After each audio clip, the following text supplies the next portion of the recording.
Welcome to The Explainer. Today, we're taking a journey into the life, the myth, and honestly, the sheer unrivaled power of one of the greatest literary characters ever conceived. We're talking about a rebel, a warrior, a trickster, and ultimately, an enlightened being. Let's dive right into the epic story of the Monkey King. To kick things off, I've got a quick question for you. Think about Son Goku from Dragon Ball, with his flying Nimbus cloud and that extending staff. Or consider the protagonist in the massive gaming hit Black Myth Wu Cheng'en. What do they actually have in common?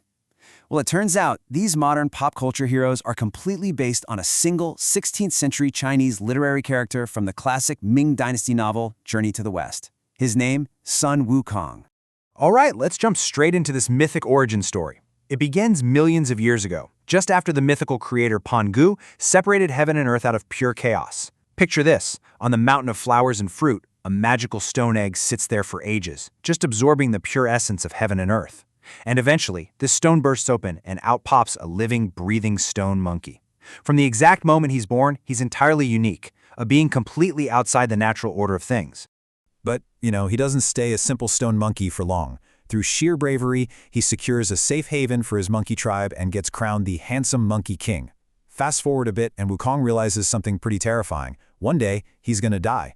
Driven by this relentless ambition to conquer death, he leaves his mountain, finds an immortal master named Master Subodhi, and basically learns the secrets of the universe. And once he gets that power, he marches straight down to the Underworld and literally crosses his own name and all his monkey subjects' names right out of the Book of Life and Death. He makes himself immortal by sheer force of will.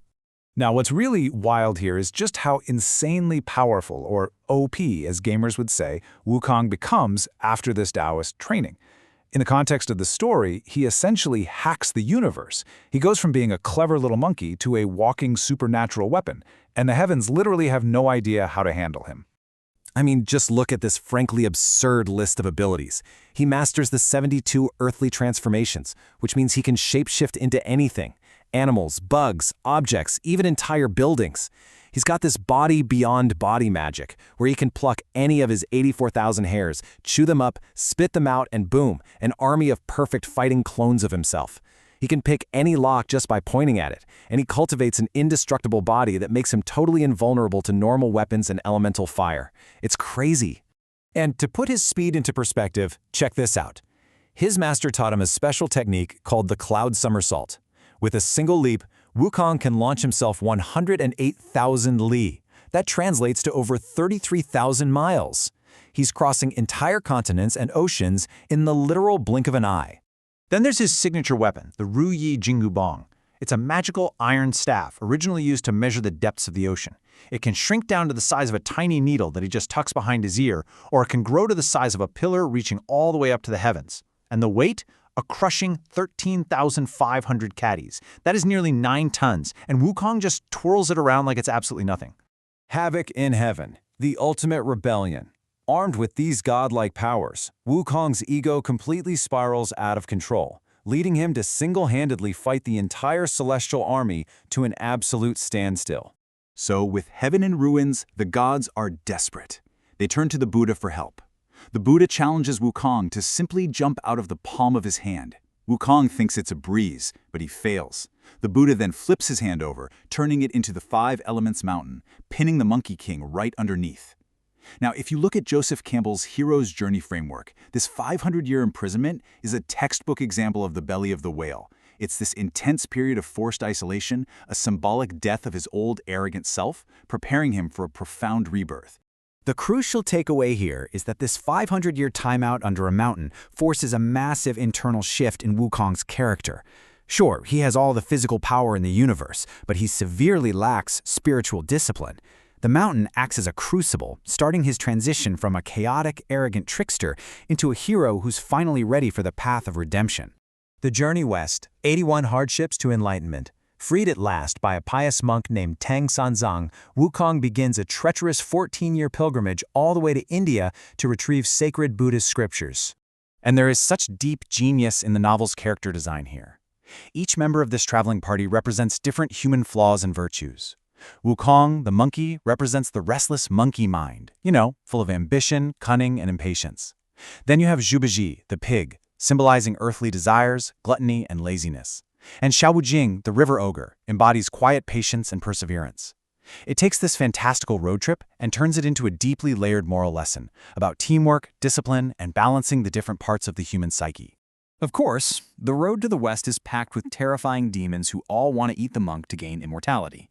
Wukong acts as the ultimate protector, using his fiery eyes and golden pupils, this magic sight that lets him see right through demonic disguises.